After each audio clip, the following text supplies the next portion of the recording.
forced vitamin D, parent and child reunion, and nip yada. All this and more on today's Brilliant Observations.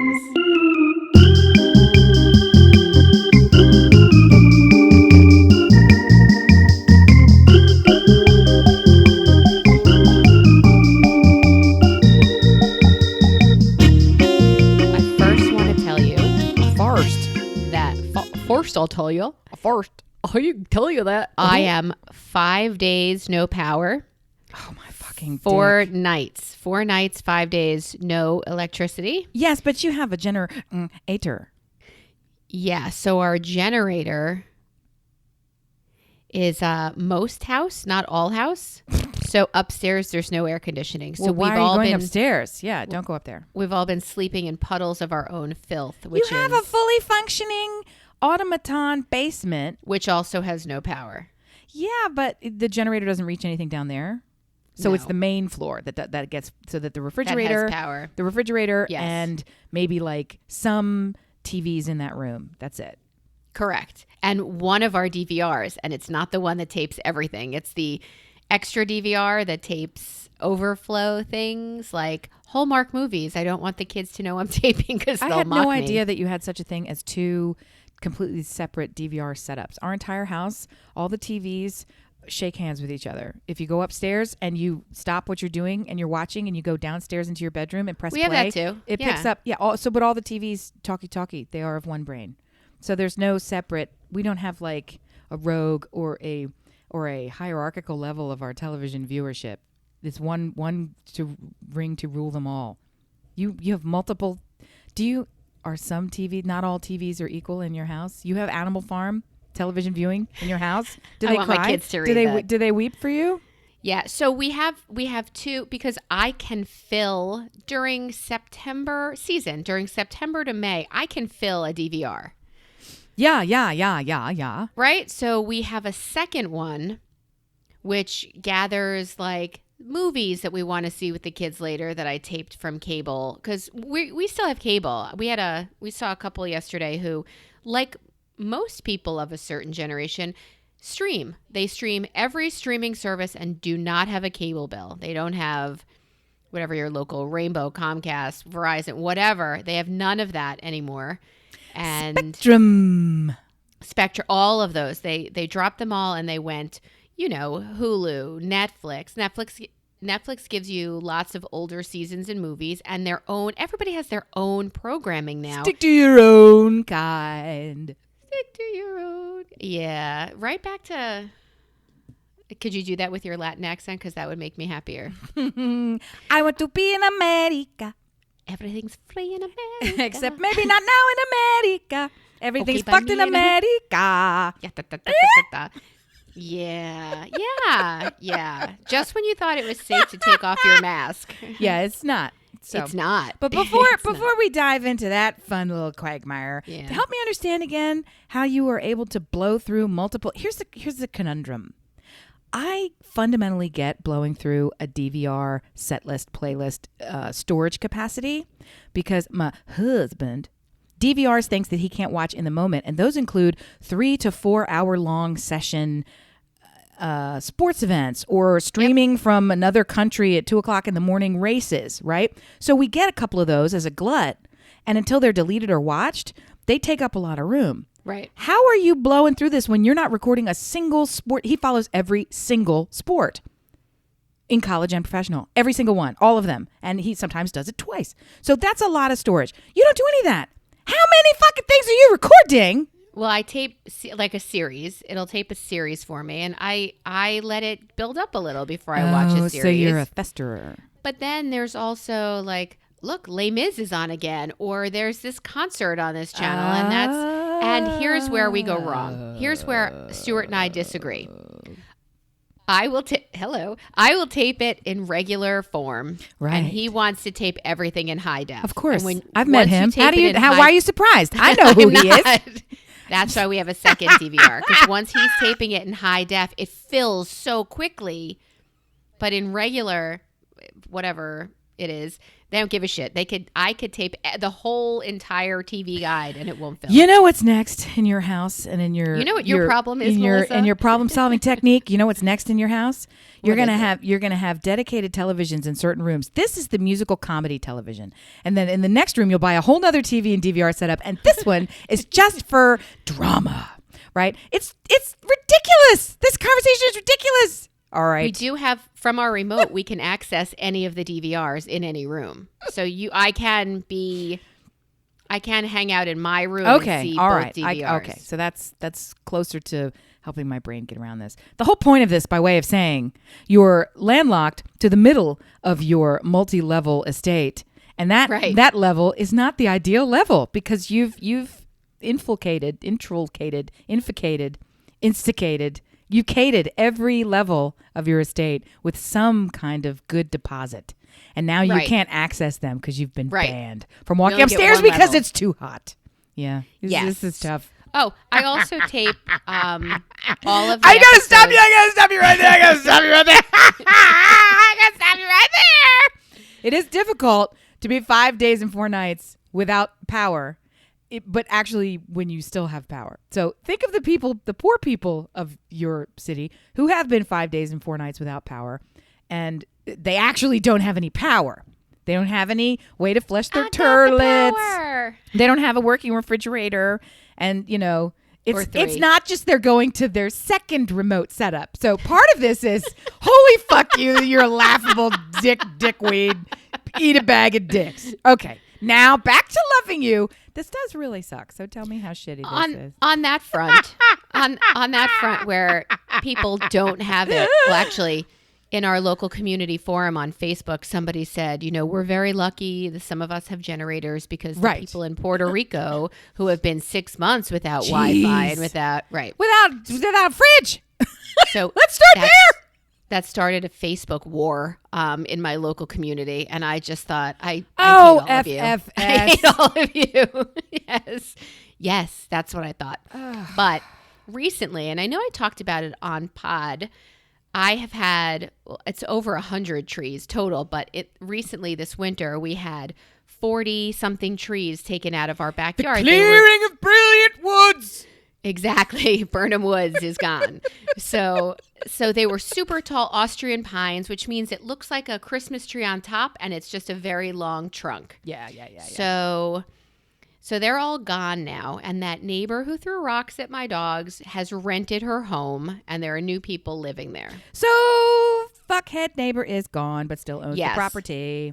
Somebody else is there. Now, she's their landlord, so I feel terrible for them. But I figured out the reason that I was so in her business and so aware of what's happening behind me is both quarantine, because I'm fucking stuck with my face against all of the back windows, and the fact that I no longer have trees blocking my view.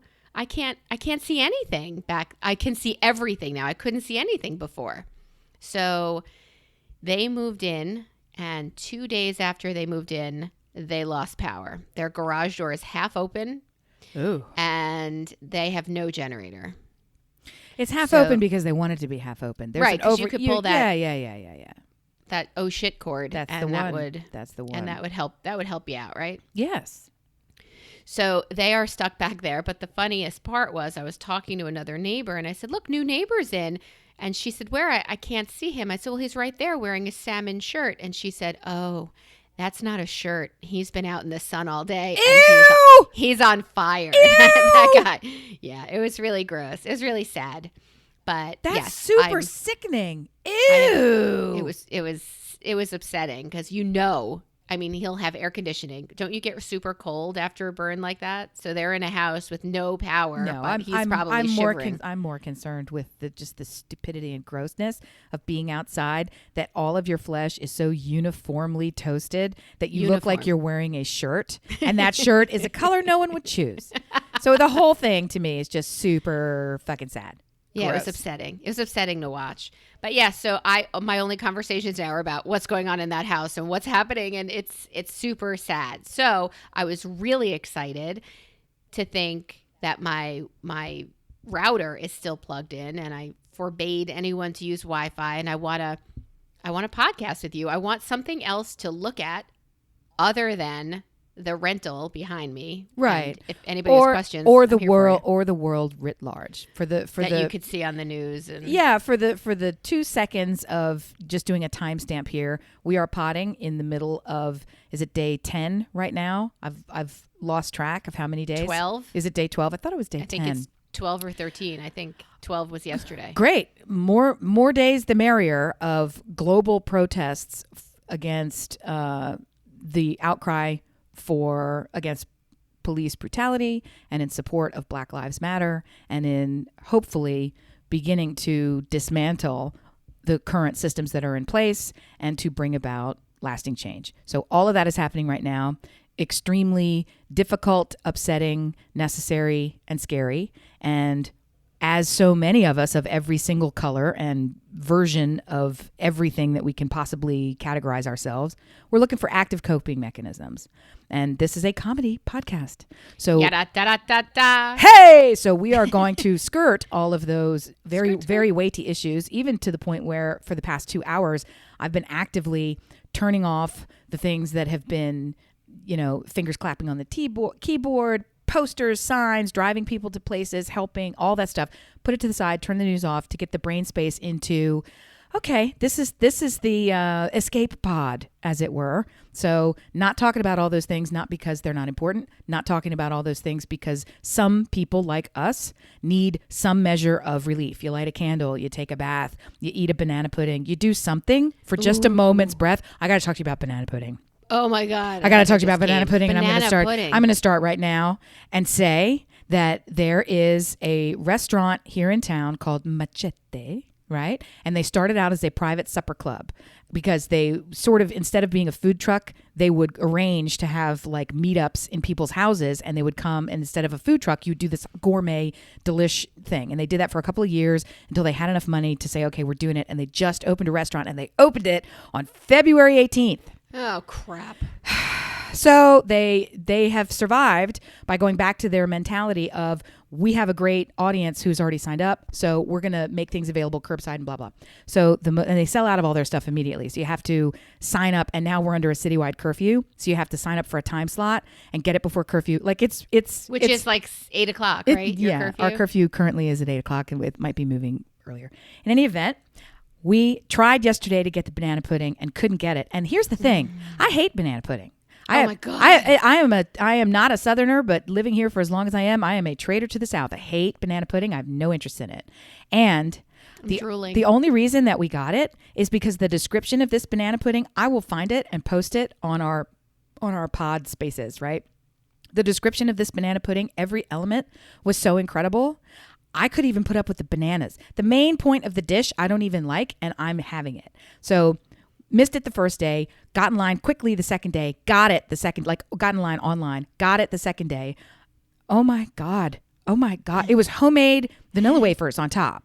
Homemade dulce de leche, homemade white chocolate whipped cream, everything homemade. And the consistency of the thing was so good that they serve it to you in like one of those little pint takeout containers at the deli, a small or a large. So it's a small size. That's a portion, right? So it's huge.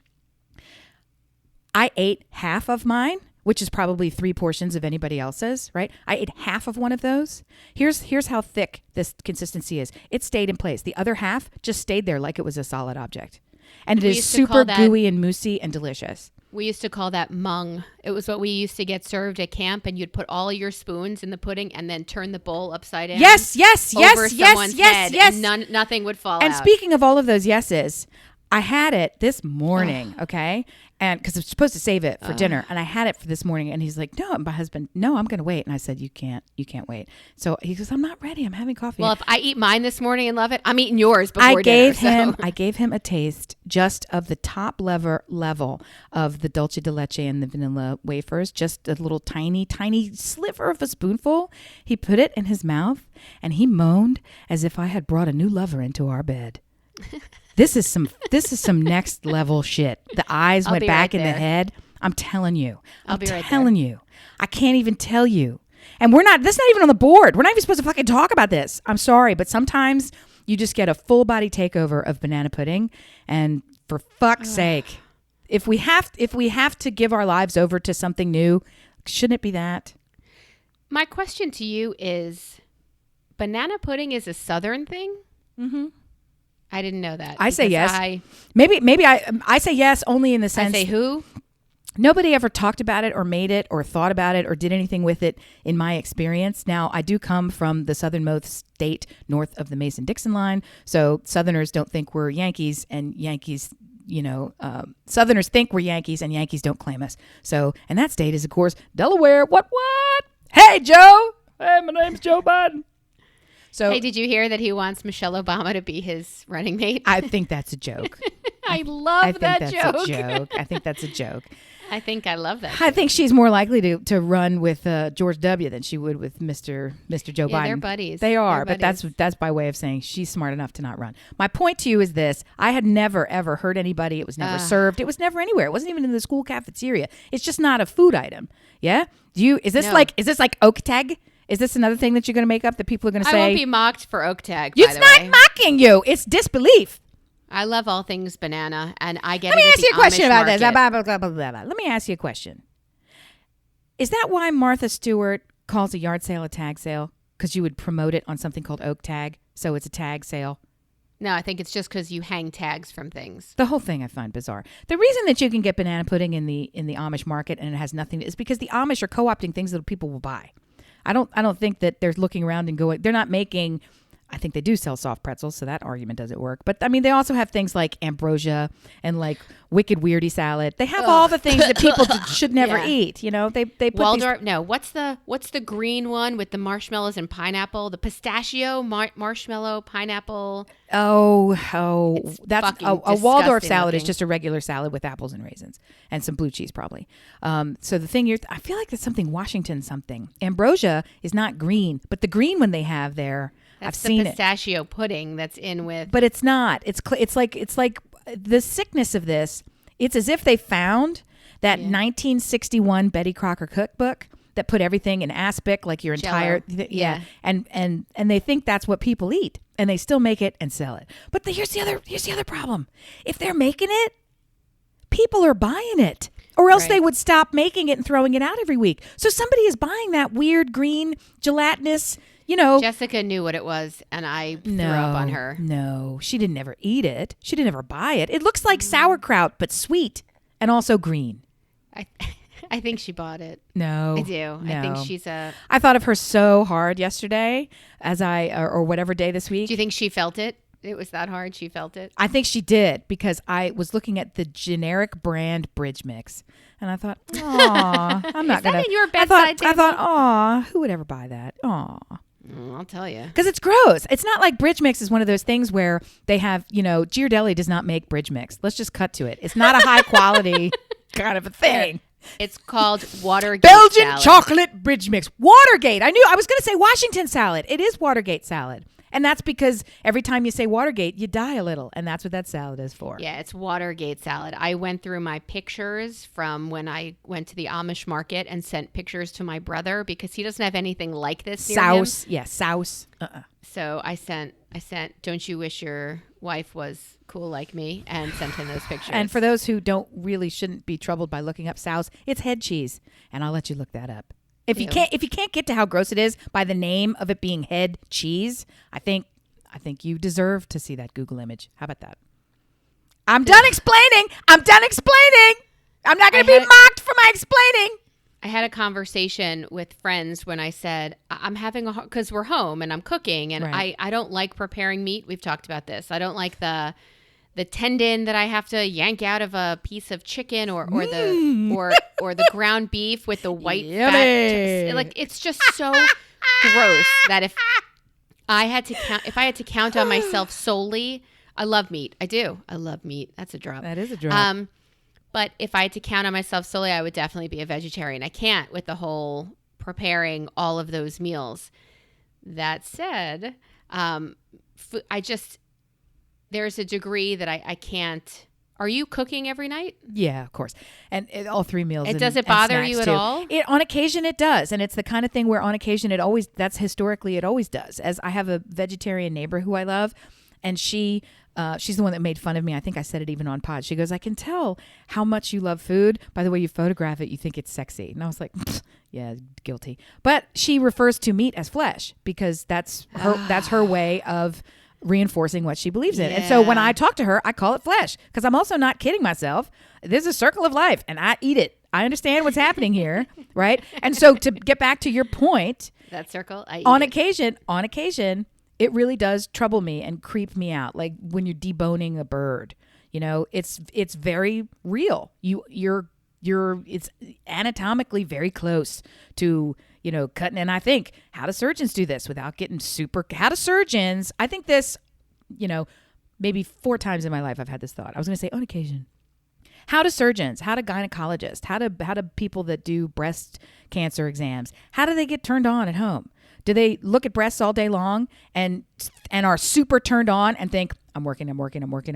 Or do they go home and see breasts and think, that shit ain't going to do it. Give me a turkey leg. Like, how do you flip it around? Like I've got a good friend who is a surgeon and he happens to be a boop surgeon. So he's up in all the bits and parts, right? And he makes a turkey and he does a big show of lacing up the stuffing end of the turkey as if it's a human that he's laced up. So, and with like professional sutures and all the rest of it. And I'm thinking, yeah, it's so upsetting to me, but why is it? Right. So how do these people do it? Hey, well, you've got a husband in the house. Yeah, it's funny. I actually, not even my husband, my dearest friend is a labor and delivery nurse. Yeah, that's a lot of visual. Right? So I had my first out of the house at a restaurant experience this week. Friday, I went for breakfast at a restaurant that has an outdoor seating. They only have 8 tables. You can't go inside. And they were spaced around. And she said, I need to get out and because we used to go once a week to this place. We used to go every Tuesday. Right. They know us. We know them. So my son looked at me and said, can I come? Absolutely. So the 3 of us had brunch together on Friday late morning. And then while we were sitting there finishing up, paying the check, she got a text from work that she was called in. Okay. She might have actually been called out for the day or said, just stay on call. And if we need you, we'll call you in. So we had a lovely brunch and then she got the call and my son looked at her and she said to him, it's not the good vagina that I'm going to see. It's not the kind of vagina you'd want to see. Like that kind to my almost 17-year-old son. You're right. But it's not, they don't think of it as when they're at work, boobs, or it's just not what it is. But it's their job. Yeah, but that's where I don't understand the mental dance that's happening. Time to make the donuts. I don't understand the mental dance that's happening. You said donuts. We'll use that as our example. You don't get to handle donuts all day long for 12 hours a shift all week long and then come home and magically see a donut and all that time think this is not food. This is not something I desire. This is not something for me to consume. This is not a donut. Ceci n'est pas un pipe, right? It's not a donut. You don't get to stand there and then magically Saturday night comes along and you go, donuts, I'm gonna fuck it. Like that's not how that works. That's super not how that works. You and I compartmentalize a lot of things. That's very true. And I really believe it's the exact same. They don't see it as a donut. They see it as, this is money to me. I'm creating money. This is revenue so that I could go home and fuck my donut. I don't think that's what they think. I think your argument is that's on some level, but that's far beyond. This is a human who needs my help, and I'm helping. This is not. I don't even think it's this that I'm nipple helping. is not a dollar sign. This nipple is potential disease that I'm curing. I think at some point it is. Well, I wasn't even going for disease cures. I was still on the donut job. People, I think just equating it to job, but I think their job is helping people. Job. Hand job. Earns me the money. Hand. I'm sticking my hand in your who.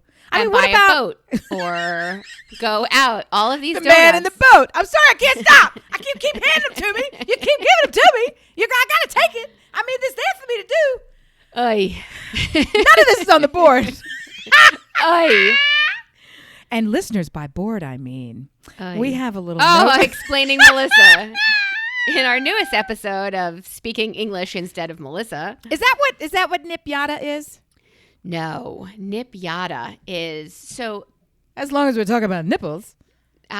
So I found a new website that does delivers homemade soft pretzels, and I sent them to Amy and her family. And they were beyond spectacular. They're supposed to be brioche dough. Yeah, they're supposed to be just delicious. And I'm always looking for something like a unique kind of gift, because that is I am who I am. Yeah, it's just what I like to do. I have a neighbor I gave a loaf of blueberry lemon bread the other day because I came back from the market, and she said, "What do I owe you?" And I said, "Nothing. I got this for you." And she said, "I'm not going to take gifts from you anymore. It's rude." And I thought, look, I get pleasure out of doing this. It's completely selfish. We're getting ready to throw down. I'm giving you some shit, and you're going to take it. That's pretty much what I said.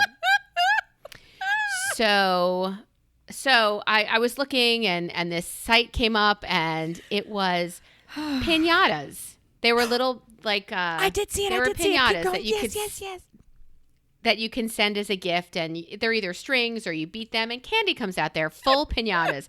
Well, there's one pinata called the nipiata, and it's full of alcohol. The little tiny airplane bottle. The little airplane bottles fill this donkey, the rainbow donkey that you, I hope, don't hit with a bat, but pull the strings and open up, and like 15 little bottles of alcohol pour out on you. And I thought, that is fucking genius. Do they have one that's all tequila? Because that is like the perfect nipiata. What a great idea. So funny. I did see that, actually. Those little bottles are made of plastic. So, good. You beat the shit out of that. Yeah, that's fine. In South Carolina, which is not where I am, they have restrictions. You can't actually purchase, even in a bar, you can't stock full-size bottles of liquor. You have to serve it out of those individual bottles. So what? Yeah, that's a way of controlling how much everybody gets. So they keep track of the little bottles. Yeah. Mental note, don't move to South Carolina. Yep. That's where they keep Beaufort, right? There is a Beaufort, South Carolina. There's a Beaufort, North Carolina. There is a Beaufort, South Carolina as well, which is not Beaufort. There's lots of things. Lots of furts. There's lots of furts. Nipiata. I love it. So, dear listener, if you're looking for a unique, amazing gift for someone, Google it. Use the Google and look up nipiata. Even the pinatas seem delightful. It's super fun. Or if you are a DIY kind of person, that's a really good gift to leave on someone's front doorstep. Just use the plastic bottles. Just fill it with plastic. Don't use the glass bottles. And they sell them in the liquor store. They do. We have down here, we have liquor stores, ABC stores. I think you have it there too. You have beverage control stores. Can't get liquor in a supermarket, right? Can't get liquor in a supermarket. Liquor? I hardly know her. Hey. Yeah, it's a liquor store where you have to purchase that. I think they added beer to a couple of places, and wine, but you can't get liquor. We can have beer and wine everywhere, but liquor has to come from the ABC, the Alcohol Board of Control. Liquor. Yeah. Liquor, she said. Liquor, I did, but I don't anymore. That was for you. Thank you. Yeah, always. So that's a super good gift. Dear listener, if you know of other gifts that I do not, I'm always listening. I know of a gift that you are not allowed to give us, but because it has to be something that comes from ourselves, and we refuse to do it. And that's another thing that is on the board, and it's Cementy. I need to tell you, I need to come clean about Cementy. I wish you would. Okay, so I wish you would. We are a family of many flaws, as you well know, dear listener.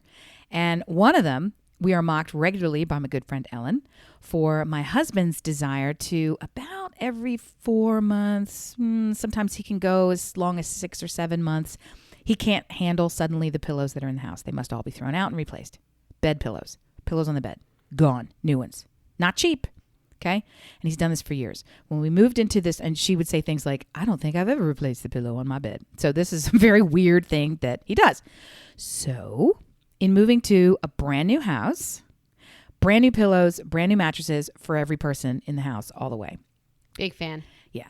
So, and I, being the person that I am, don't actually ever throw out the pillows, right? I just circulate them. So he thinks that totally new pillows are coming in and out of the house, but I'll put them in a different pillowcase. I'll wash it. The whole pillow goes in the wash, put it in a new pillowcase, and suddenly that is the decorative sham pillow on the guest bed, or this one goes, so it's not like you're sleeping on it, but it's still a fucking pillow. There's nothing wrong with this fucking pillow. So it gets to the point where he just goes into the closet, and then I've done enough of that, so they're just stacked in the closet. He throws them away. Well, for years now, we have a pillow that we hate that's on our bed, that stays on our bed, that causes immediate, debilitating, near paralytic neck pain. And what do we do with this pillow? What do you do with that pillow? We name it and sleep on it every night. And why have we did you name it Cementy? It's Cementy. And Cementy passes from person to person in our bed. And I make the fucking bed. Okay? I make the bed. And I noticed this. And the reason I put it on the board is because we've long known that Cementy is a problem, and we don't ever get rid of Cementy, right? We don't like Cementy. It's the kind of thing where you stack 3 pillows per side, so there's a total of 6 bed-sized pillows on the bed when it's made. And then when you go to sleep, you get rid of the one in the decorative thing, and then you lay there with 2 until it's really time to go to sleep. And then I get rid of 1 and sleep on 1. Brian still sleeps on 2. So he's a 2-pillow sleeper, right? So Cementy's not really a problem unless you're stuck with it throughout the night. So my point to you is this. When I'm making the bed and I have Cementy in my hand and I throw it on the bed as I'm making it and it lands in my area, guess what I said out loud? Shit, I get Cementy tonight. That's what I said. Oh my God, Amy, something's wrong with you guys. I could make him have it. I could make myself not have it. You could make no one have it. I could make no one have it. There are other pillows. I got a whole house full of fucking pillows. And I still have Cementy. I made the bed this morning and I put Cementy in. I just throw it on the bed and it's almost like playing bingo or the lottery. It's like, where's Cementy going to be? Fuck, I get it tonight. Why am I doing this? Why can't I throw Cementy away? Or put it in one of the kids' rooms. It's a solid down pillow that is so thick and laden with down that it is like cement, but it's a feather pillow. So you feel like it's really like one of those lead blankets. So you feel like you're going to get something out of it, and then you put your head in it, and 10 minutes later, your head has gone all the way through it because down pillows don't support you. Okay. Why can't I quit you, Cementy? I have to tell you, I'm kind of with Brian on the my head starts to hurt or my neck hurts, and I just feel like I need all new pillows. And I feel like that a lot. And my husband's big thing is we have 1,000 bedrooms in this house. You can't find a single fucking pillow that we already own. And no. So once again, you should marry Brian, and I should marry Stuart.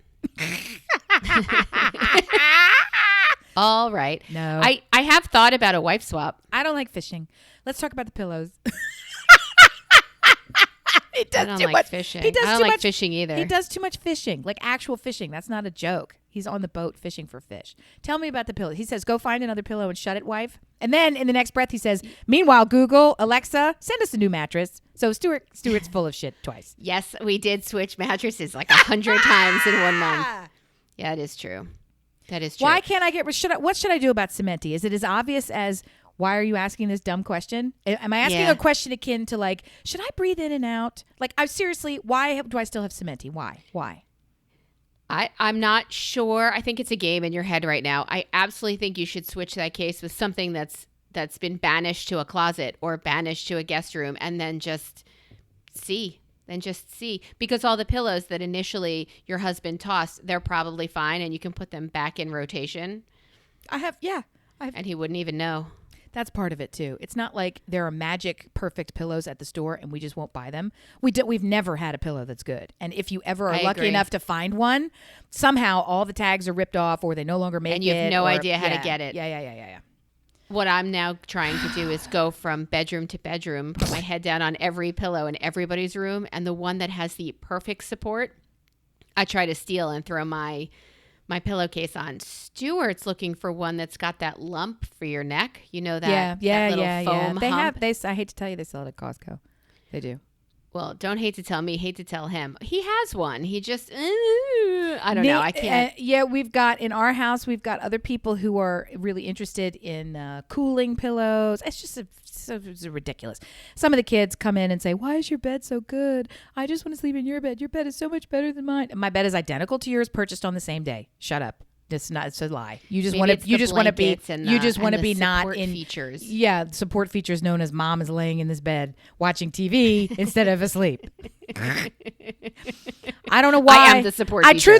Truthfully, this is how deep Cementy goes. This is my Cementy bias, okay?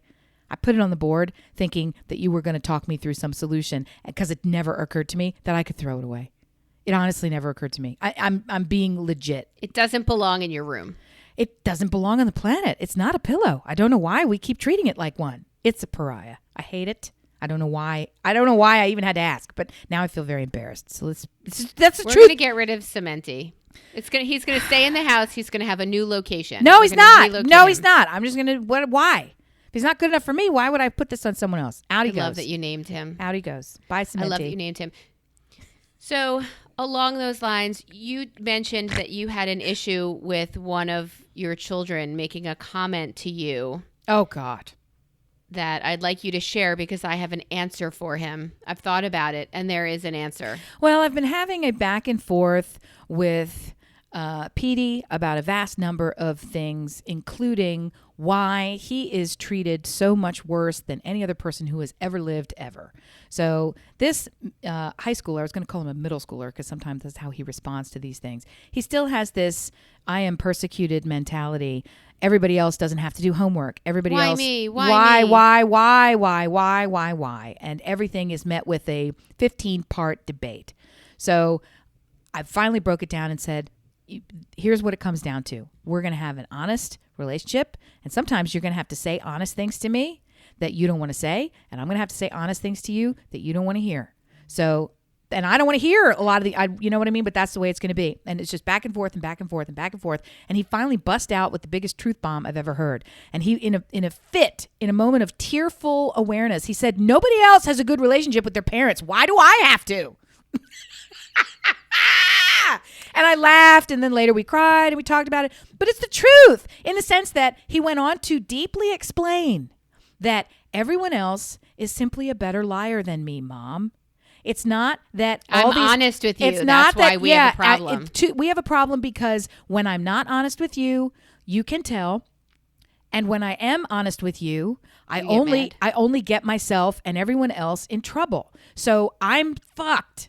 So how is it just because the other kids, they're doing everything I'm doing and worse and more, and they simply can cover it up better. They have savvy. They know how to move through the world without, fucking themselves over and over and over. And I tried to talk all around it. Like some of this is learning how to understand the world you're in. I'm not advocating that you lie, but you have to understand the world you're in, and it's bigger than this house, bigger than your teachers, blah, blah, blah, blah, blah, blah. Nobody else has a good relationship with their parents. Why do I have to? So I saw that, and I read it to my kids, and they said, he's right. You do the same thing to us. Why do we have to have a good relationship with you? And here's my answer to them and to you and to all three of your crackheads over there. Ready?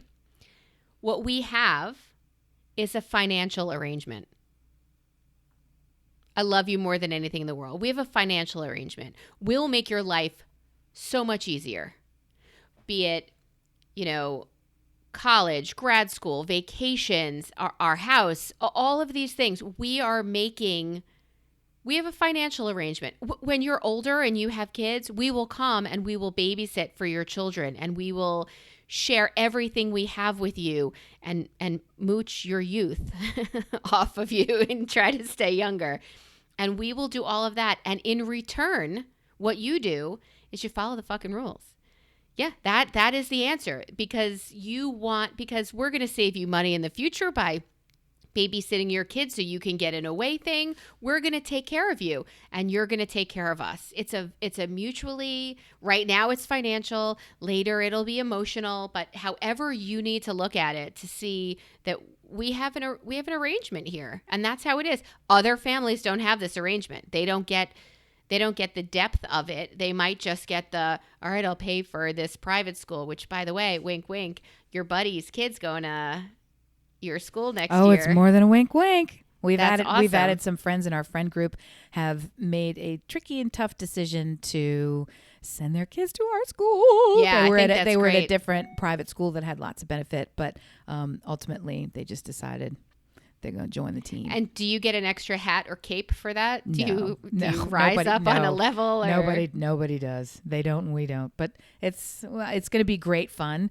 and a lot easier for all of us. I'll say. Because the everything is blended. The kids now going to the same places at the same time. I love that. All the Yeah, I rest of love it, that. That's fantastic. Yeah, very exciting. So it's an arrangement. So you can tell your kids on every level, right now we're fulfilling each other's needs. How did that go over? Because this is now going to lead to kind of a discussion here. So tell me how that went over with him. Did he said to me, "It's a pleasure doing business with you." He shook my hand. He shook my hand. He pulled me in for a hug, slapped my back, and ended the conversation. So this is a child that already had trust with you.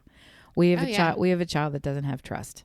So, and it's largely because he's worked to erode that trust for a long time. And rather than looking at the response to any of his direct actions as an erosion of that kind of trust, he instead saw undue pestilence, undue oppression, so it worsened and worsened and worsened. And the reality is we've been, interestingly, taking and telling versions of the financial relationship program his whole life. And that's actually driven a deeper wedge in the form of, I don't need your money. I don't care. I'll make it on my own. And P.S., where are you driving me as I run away? It's like, I'm going to need a ride to the airport and I need some money for a flight and I need you to have daddy book a hotel room. I'll go live on my own. Let me send you the rent check.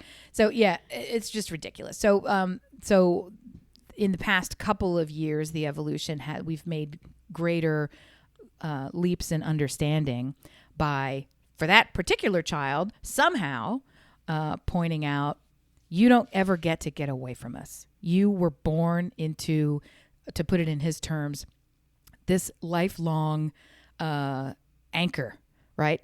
This horrible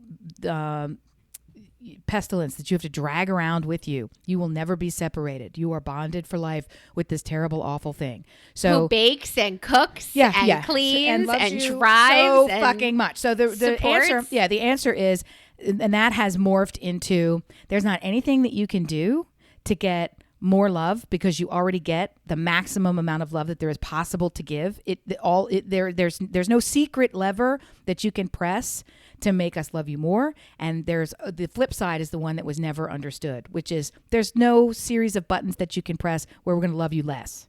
Right? Love is not the commodity here. It's not conditional. The commodity are the plates in your fucking room that I'm tired of talking about. The commodity, you know what I mean? The things that do make things go up and down there are basic rules that you must follow, and they are disconnected from, frankly, they're intrinsically connected to, but don't change the level of love.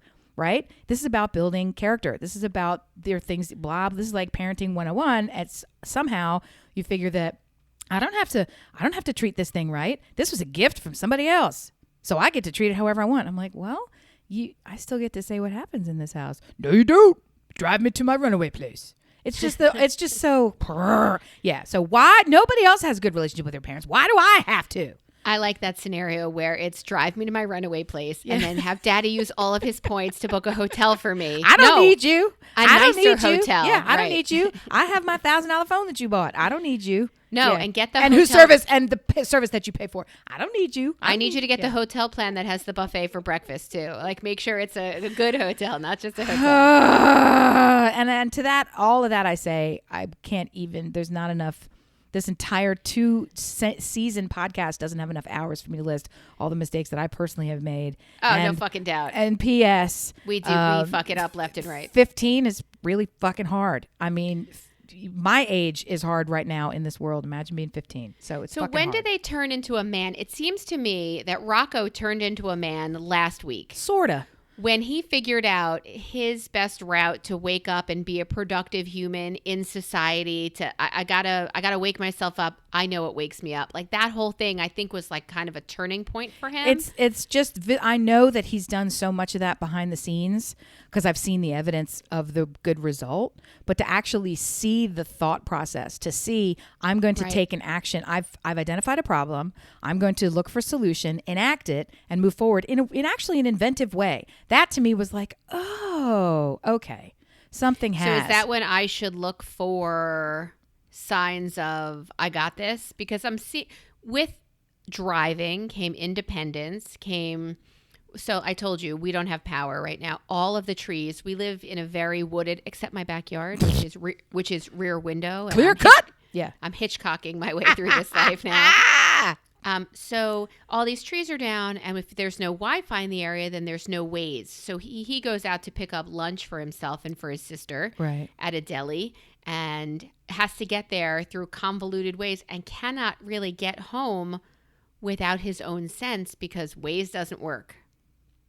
It has no reception. Right. It's write it down on a piece of paper. It's called do a map. It's called think it through in advance. It's called, 2 lefts to get here, 2 rights to get home. Welcome to my high school. Yeah. So. Right. So here's what I know. You're asking about maturity and all the rest of it. It doesn't ever get there because nobody's mature. Our friends, you, me, we ain't fucking. I'm fucking mature. So already there's that. But in terms of living up to the basic lowest level common denominator of responsibility and advancing, because that's all I want to do through expectations in life to get to the minimum level of at least look left, look right. You're not the worst. Like that's all we want. So that's my A+. Yeah. So. Oh, on that note, I looked at both of my kids. So school for us, they're both high school kids. So halfway through third quarter, school ended really, and it went online. Super. Yeah. So the way they dealt with grading was you will get third quarter either what you had when you left, or if you did better later that quarter, they'll raise your grade. But you can't get lower than what you had. And fourth quarter, it's really just either what you had to end the year or higher. You can't go lower because it's a devastating whatever. That seems reasonable to me.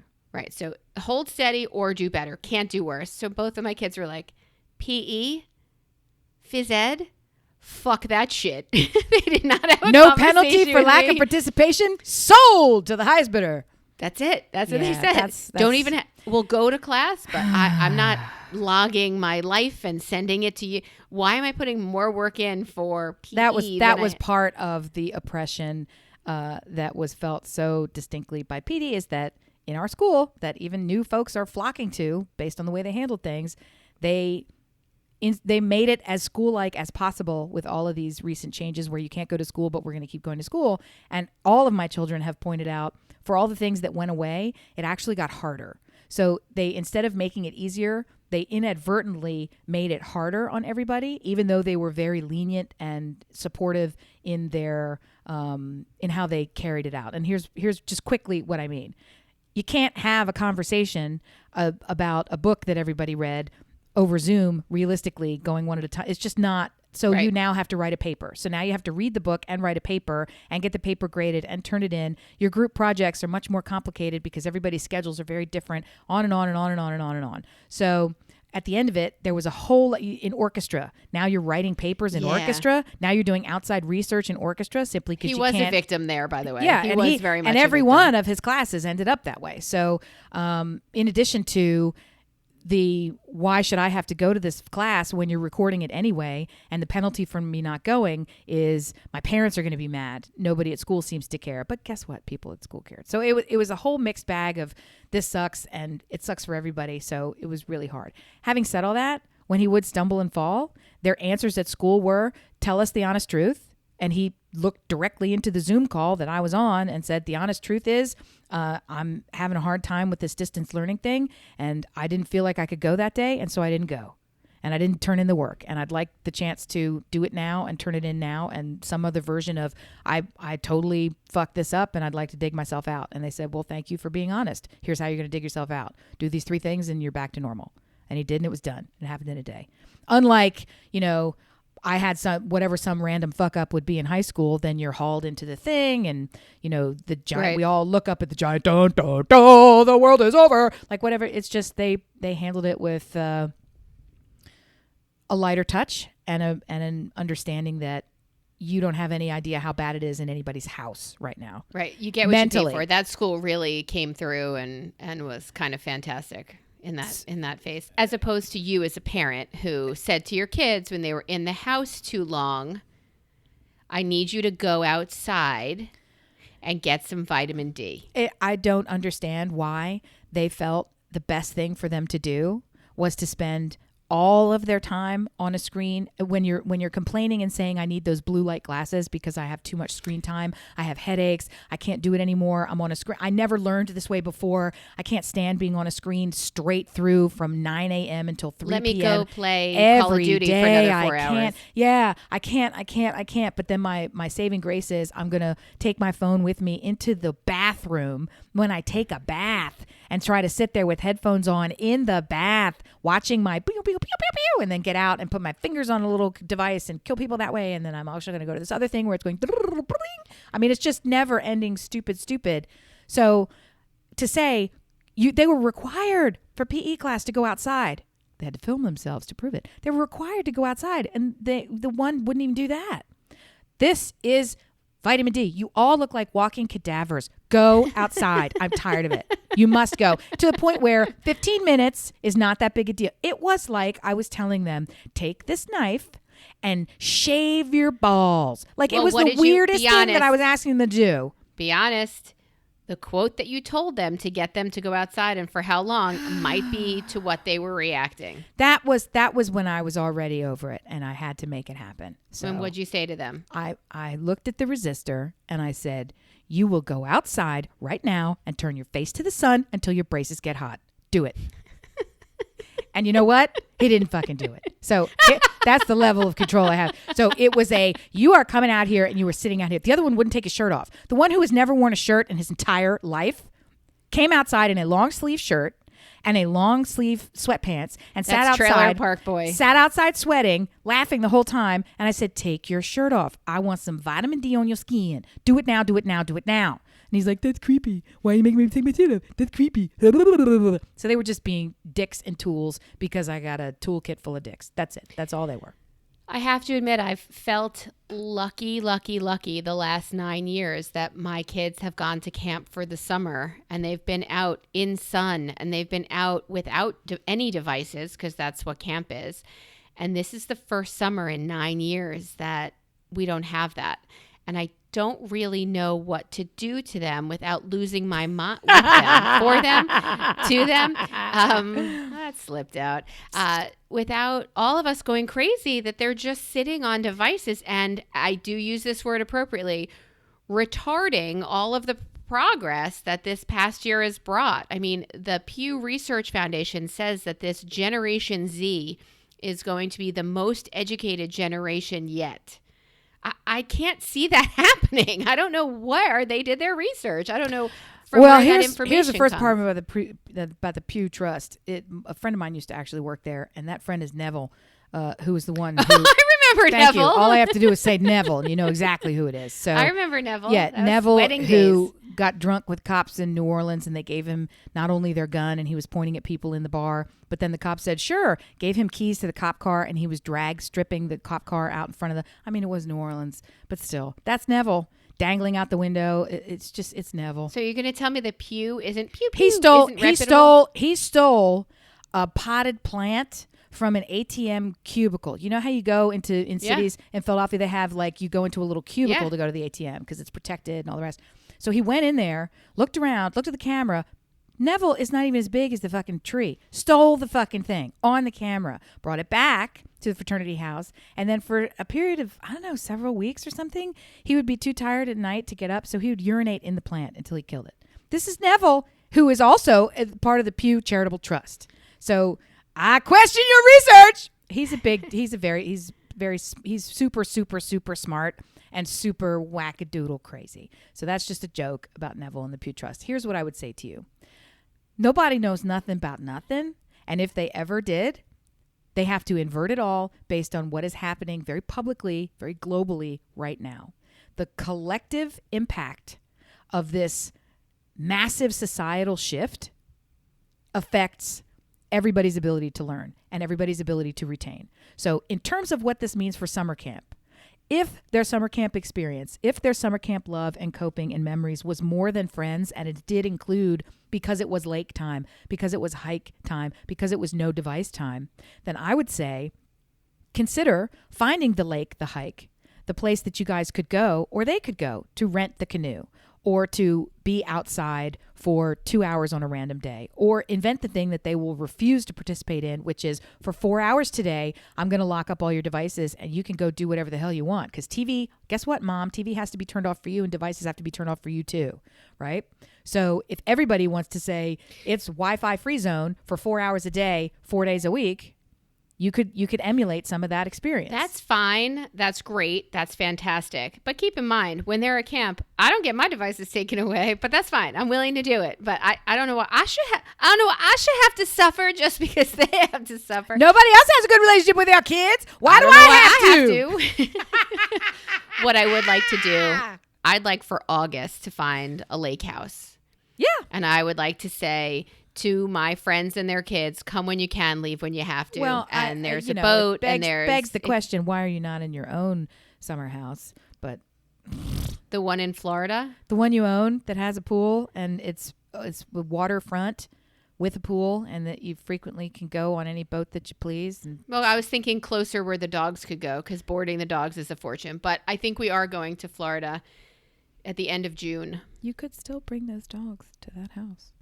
We took Frankly Brilliant to the park this morning for a mile walk. And as he put his first paws in the car, the foam started coming out of his mouth in sheets. And he's terrible on a leash. So we have to work on that. I like the idea of unclipping him. And if he comes back, he comes back. If he doesn't, we've set you free. You're terrible. You could drug him. You could drug him for the trip. Just like he was on a plane, whatever. It's a bigger consideration. I'm just saying you do have a place. So we could drug him. Put that in your TikTok. Put that in your TikTok. Yeah. My husband also has a job, so we don't have yeah, but time. he can come and go back and forth. Yeah, but that means getting on a plane. If we got a lake house somewhere, I figured that he could come, stay for 4 days, leave, go home, work 2 shifts, come back, like that kind of thing. And he would love it because he could fish, and other people could drive there, drop their bags, sure, jump in the pool, jump in the lake, and then head home. And all I would have to do for the entire month of August is wash towels and sheets, wash towels and sheets, wash towels. Feed and sheets. Children. And feed. Yeah. I thought big trough is what I thought. Just fill a trough and let them all I think you should belly do up. it. I think you should look for it. And look, before we say we out of time, and there's one thing that I do want to say and talk about, because it's super probably offensive, and I can only talk about it with you because you're the arbiter of the offense in this case. So I got to go there. Are you ready? Do it. Are you ready? Are you ready? Are you ready? Okay. So pretending for a moment that we can ignore the reason that we are all now witnessing every possible statement and podium on the news with a sign language interpreter, right? Yes. Ignoring the reasons for that and just focusing on the interpreter.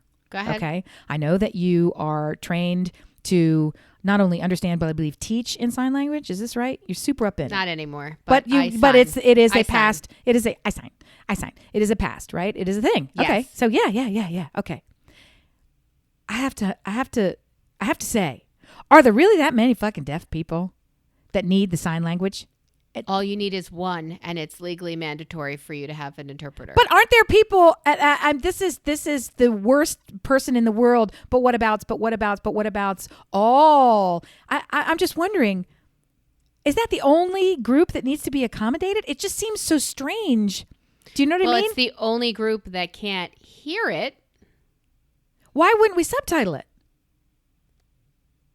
They do have subtitles, but the interpreters Okay, I don't object to it. It's just, to me, I was like, it's a very visible. And so I always sort of watch it and think, why are we not taking care of everybody? And if we're only taking care of this group, how many really are there? It's like, when you there are a lot. When you see 6 clowns in a supermarket, you think, how many clowns are in my city? Like, it's just, I was like, how many deaf people in there? So it's just for the one. Got it. I bring it. I love it. All you need, okay. All you need is one. Okay. So there is an interpreter who is speaking to people who are deaf, and to look at the language of sign language just on the face of it, literally on the face of it, the faces of these sign language interpreters, I cannot express to you how crazy it is to watch the sign language interpreters interpreting.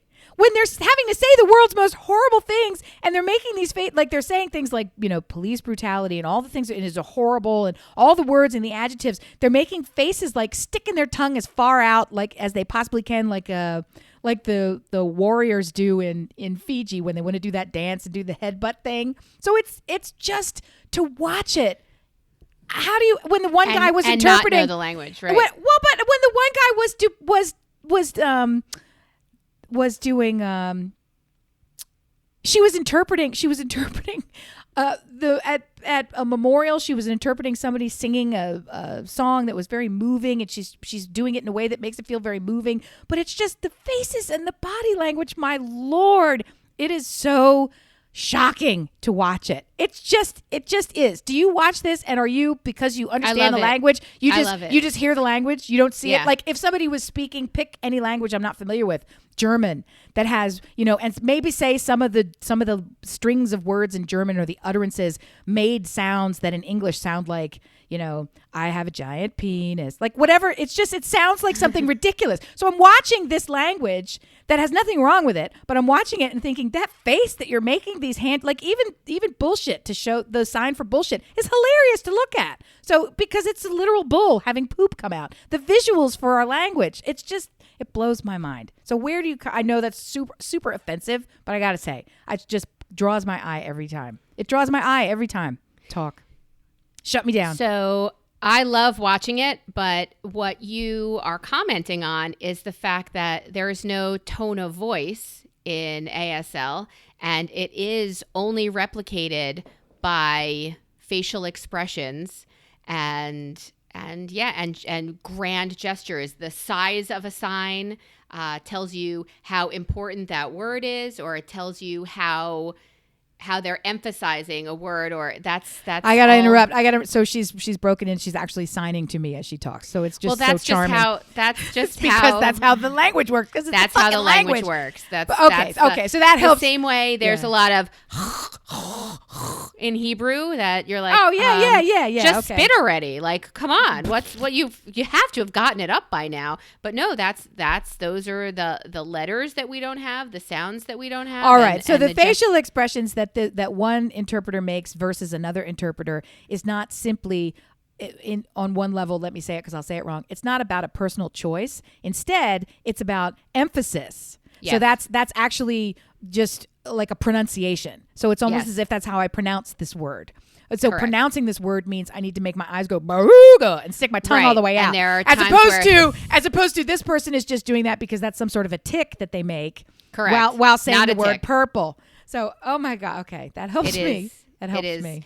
And there are even words that are like accents for people. There are definite ways, but it's accentuate. Yeah. It's emphasis on syllables. Yeah. Oh, my stars and my I love watching it.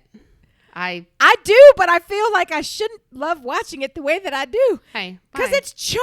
I watch it and I think, what is that? Like, I just love that expression of that, whatever the word is. And I mean, I can hear what the word's supposed to be in English. So as it is supposed to be in sign language, I see it demonstrated, but it's... Dear listener, it's an eye catcher. Quarantine's a super good time to do something like learn another language or learn another language. And... and I don't know what else is a good time. Like not be a dick about it. Like learn to cook or another language. Yeah. And ASL is a super valid language to learn, and it's fun and it's exciting. On a non-jokey note, so it helped me that you said if there's only one. We need it if there's only one. I'm down with that. My question was, ignoring that most obvious answer, how many are there really? So do you feel like learning ACL, do you feel like there's a lot of, not feel like, in your experience, what's the population percentage of non-hearing folks? Because I just don't have any handle on it. I've never met, it's not true. I've met 3 deaf people in the world, right? In the wild, just come across people where I know like 4 signs. Thank you, please, whatever. And then it's like I'm the idiot in Europe and they look at me and they're like, oh, and they're signing rapidly. And I'm like, yeah, I'm out. Nope, I knew, thank you. Heard it all. I knew, that's it. I'm done. I showed you everything I knew. Yeah, ASL, so there are 2 languages really. There's like a pidgin sign language, which is kind of like English. It's kind of word for word. And then there's ASL, which has a totally different sentence structure, and it's much more visual, and it's much more of what you see involves on TV. The body, involves the face. Okay, that's the one. I'm not used to seeing that.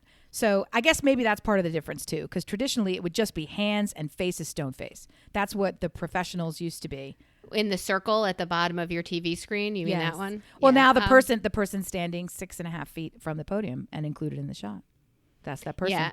So I have run into, because of the fact that I used to work within the deaf community, it seems enormous to me. Like it seems where you see it is if you're close to a city, you know how smaller cultures gather in cities so they can be close to each other. Sure.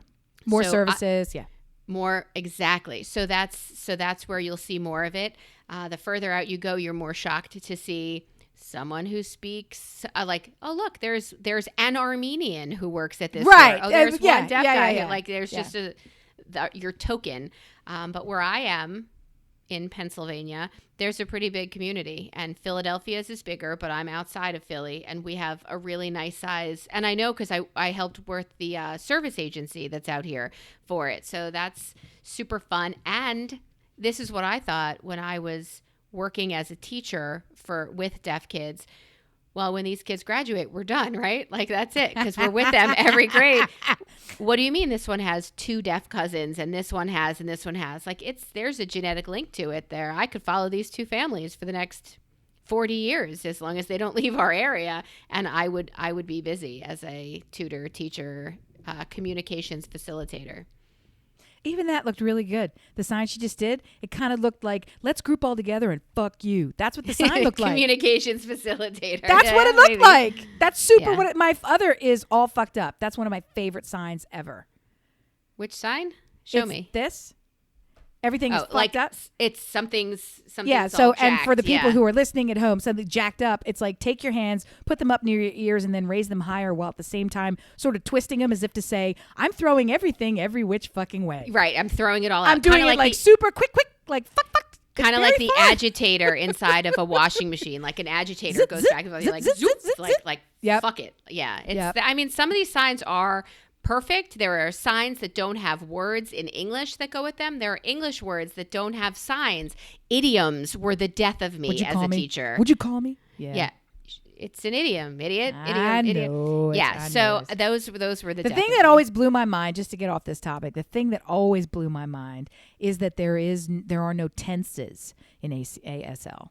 So everything is sort of a version of now, whereas English, American Sign Language, American English has tenses aplenty. I believe there's 9 different tenses, past tense, future tense. Think of that, right? So it's either happening or not. That's you get it no tense. So how does your brain work? I guess your face has to go bleh, and that's how you get it. No, so here's a quick lesson for you. Oh, okay. My daughter was like, "Oh, we're doing if then statements." I'm like in Spanish class. "Oh, see this and this." She's like, "No, we're doing it in past perfect." I'm like, "Go fuck yourself." Thank you. So in ASL, it's the same action verb, but it's either now or in the future. You throw a hand forward in the future or your hand backwards, or it happened in the past. So everything's physical in front of you. There is tense. There is a tense. Whoever told me there's no tense was a liar. Well, it's verb in the future, or verb. Oh, a long time ago, verb, like that kind of thing. They'll just throw hands behind their back and say this happened or this is going to happen. But there's no... What did we hear in Spanish? Perfect. Fuck you. Go fuck yourself. I'm not interested. Like I can't. Why? I'm here. I'm here now talking to other deaf people. We do that in the South too. It's called used to coulda. If you've ever heard that one before, I have heard that. Yeah. Put it in a sentence for me. You used to coulda ride your bikes back there, but you might not can anymore. Shut the fuck up. That's not even English. You used to coulda, but you might not can. Yeah, sure. I'm gonna need. You know exactly what that means. I do, but if I saw it written, it's like those things where they break down how the adjectives work. There's these paragraphs that go around. I love all those English, oddity paragraphs that go around on social media, and one of them describes. There's like a 9-word sequence of order of hierarchy and priority that all adjectives follow in American English, and we all inherently know it without seemingly being taught. That you always, and I don't know what it is off the top of my head, but when you read it, you're like, no way, it's too complicated. And then you put the same string of letters, like a color, a number, a quantity, you put them in the wrong order, and you're like, ooh, that's wrong. No, fix it. So it's like, how did that?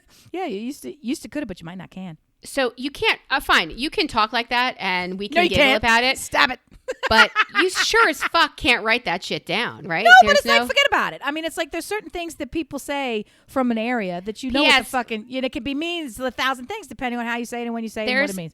There's a sign right in front of the Verrazano Narrows Bridge that says "Forget about it." So it is written, but you can't. But you can't write different. used to coulda. Yeah. Used to coulda, but you might not can. No. Oh my God, I can't with that. I'm not even from here. I'm not even from here. You might not can. Used to coulda. Right. Hey, dear listeners, you used to coulda, but you might not can be able to see us on. No, you definitely can.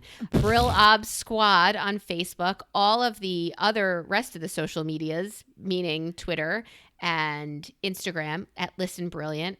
Please tell us something fucking stupid your relatives or friends say that makes absolutely no sense. We are so curious. brilliantobservations@gmail.com. Tell us everything. Tell us your deepest, darkest secrets. Take a breath. We are the escape pod. The whole world is going to continue burning on its own, and you can light those fires, but come over here just for a brief break. Pull the ripcord. We're here for you. Yep. I might not have power, but I got the power. Thanks for listening, guys. Hey, love you. Love you. Bye. Bye.